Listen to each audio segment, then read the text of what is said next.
Hello, welcome to another Claws by Casey. Today we're going to be showing you how to make a Valentine's nails design using just some acrylic craft paints that we have around the house.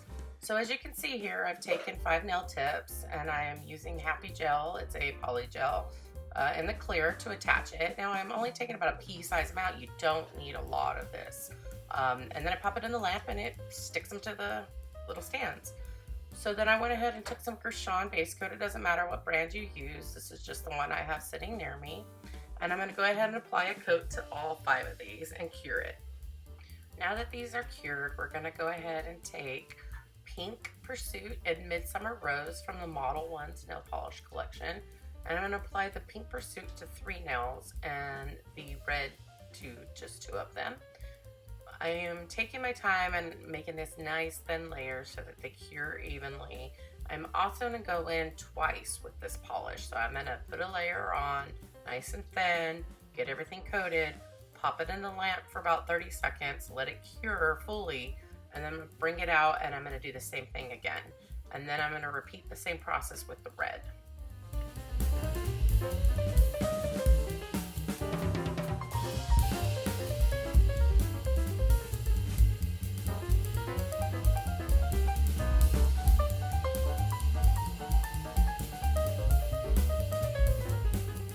Okay, so now that that's done, we're going to take some regular craft acrylic paint. You can buy these anywhere, Hobby Lobby, Michael's, Joann's, whatever you got close to you.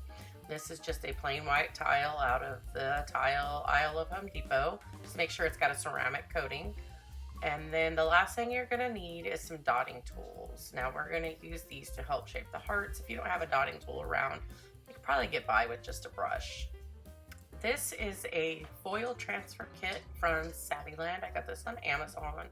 I'll be using that a little later as part of the design. So you'll see that again. So here's our nails, and I'm gonna go ahead and grab some rubbing alcohol and a lint-free cloth and wipe off the tacky inhibition layer that is left after the gel cures. And then I'm gonna get this guy ready on the stand. These are my brushes. These are from robinmosesnailart.com. You can grab them off her website. They're reasonably priced. I really like those. And I also use a water mister. The water mister is to wet the paint down so the paint, it's a little thinner if you want it thinner, thicker if you want it thicker. You don't have to do it if you like it the way it is, and just use that consistency. I'm going to go ahead here and kind of wake my brush up by getting it wet and swirling it around in the paint. I find this kind of helps liven up the bristles after they've been stored for a while. Okay, now I'm taking the dotting tools. I've grabbed the largest size and I'm flipping it over to get the second largest size dot, if that makes sense. And then I'm going to dig that into the paint and I'm going to place 2 small dots where I want my first heart to be. After you've placed your 2 dots where you want them, you're going to want to go ahead and grab your brush, dip it into the paint, and then you're going to take and drag it down and make like a V shape with your brush. And that is going to be the basis of your heart. You're just going to kind of manipulate the paint till you get it in the nice little heart shape. And there you have it. 1 heart done. And then we just move on to the next. This paint is really nice because it dries pretty fast, but I felt the consistency, maybe I'd gotten a little too runny, so I added a little bit more paint there to thicken it back up. And that's actually what's really nice about these paints, is not only are they less than $1 a piece, but they are very, very forgiving if you get them a little too wet, not wet enough, etc. Another great feature about using acrylic craft paints is easy cleanup. If you make a mistake, you just take a lint-free cloth, dipped in alcohol again, wipe off your design, and start all over. So I'm going to continue the process of putting 2 dots and making a little V, dragging it into a heart shape until I have this entire nail filled with little red hearts.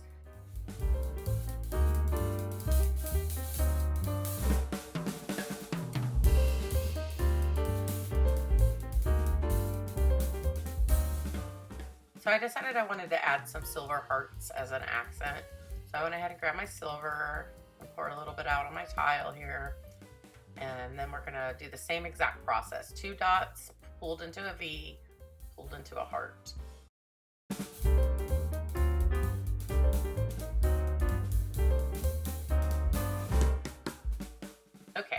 red nails. We're going to remove the inhibition sticky layer just like before.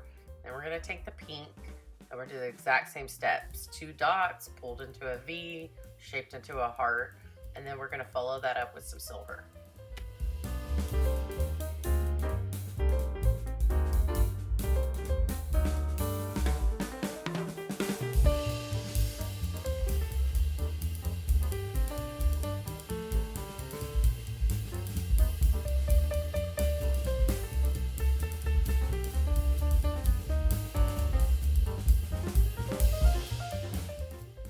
Now that we're done, we're going to set this to the back to dry for just a few minutes. In the meantime, I'm going to take a lint-free cloth and wipe my brush. I'm then going to wet the bristles with some of my water to get them to stick together before I try to put it back in the cap. I like to store my brushes in the cap. I find it keeps my bristles nicer. I'm also done with the tile, so I'm going to take this into the kitchen and give it a wash with some water before that dries. For the pinky nail, I decided to do a glitter fade with a cosmetic sponge and this color called Blooming from Model 1s.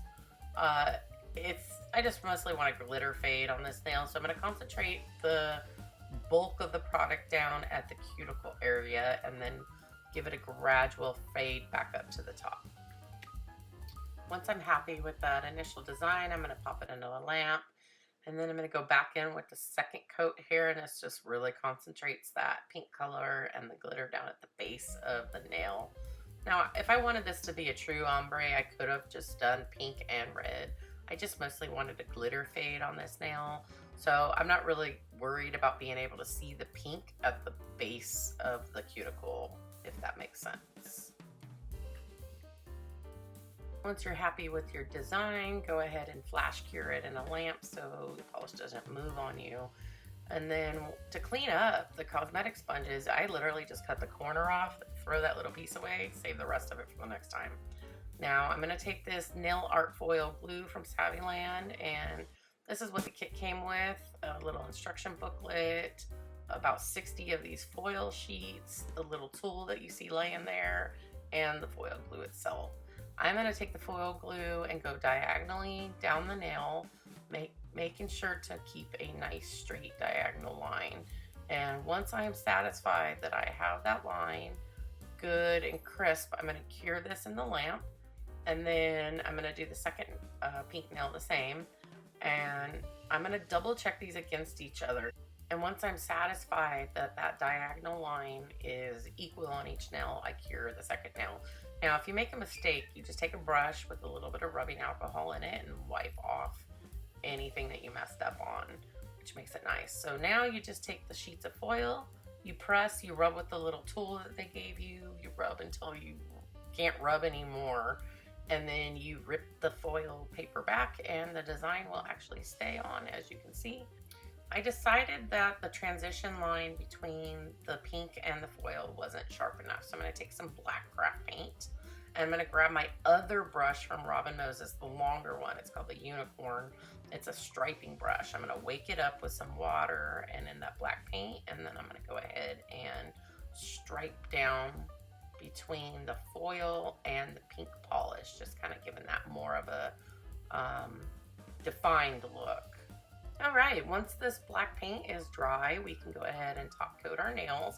I'm going to give each of these a nice shiny top layer. I'm going to pop them into the lamp, and then I'll meet you right back here to take a look at the final design.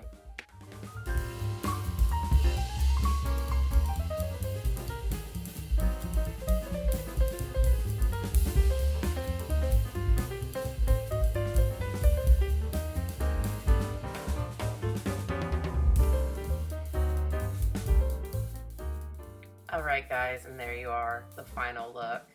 I really enjoyed making this set for you guys. I hope you enjoyed watching it. And as always, don't forget to like, share, and subscribe. We'll see you next time. Thanks for watching.